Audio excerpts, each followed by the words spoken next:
क्या तब हमसे गलती हो गई कि हमने भारत का नाम बदलकर इंडिया रख दिया? बहुत बड़ी गलती। क्योंकि आपको ये बात समझनी होगी, जब भी कोई किसी देश पर कब्जा करता है, कोई भी आक्रमणकारी हो, जब वो किसी देश पर कब्जा जमाते हैं, सबसे पहली चीज वो क्या करते हैं, वो आपका नाम बदल देते हैं। ये हावी होने की टेक्नोलॉजी है, ये दास बनाने की तकनीक है। आप इस पर गौर कीजिएगा। अगर आप अफ्रीकी अमेरिकी इतिहास पर गौर करें, जब अफ्रीकी लोगों को लाया जाता था तो बंदरगाह पर ही पहला काम यह होता था कि उनका नाम बदल दिया जाता था। उनके जो भी अफ्रीकी नाम हुआ करते थे वो बदलकर कुछ फालतू नाम रख दिए जाते थे। हमारे साथ भी यही किया गया है। इंडिया, इसका क्या अर्थ है? इसका कोई अर्थ नहीं है।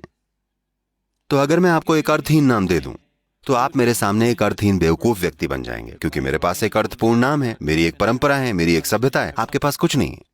तो इस तरह से हम इंडिया बन गए हैं। सबसे पहली बात यह है कि देश की धारणा हर किसी के मन में रच बस जानी चाहिए, क्योंकि राष्ट्र बस एक विचार होता है।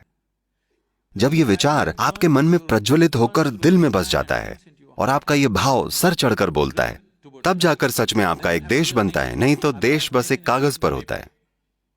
यह हमारी आज की दुर्भाग्यपूर्ण सच्चाई है। तो कम से कम जब वो 1947 में गए तो पहली चीज हमें यह करनी चाहिए थी कि नाम बदल दिया जाता, और इस तरह से बदला जाता कि किसी ना किसी तरह से यह हर किसी के मन में गूंजता। अभी आप भारत के लिए एक अंग्रेजी नाम इस्तेमाल कर रहे हैं। मुझे लगता है कि मैं हमारे वर्तमान प्रधानमंत्री जी से एक निवेदन करना चाहूंगा कि हमें इस देश का नाम बदल के कुछ ऐसा रखना चाहिए कि ये सबके दिल में धड़के।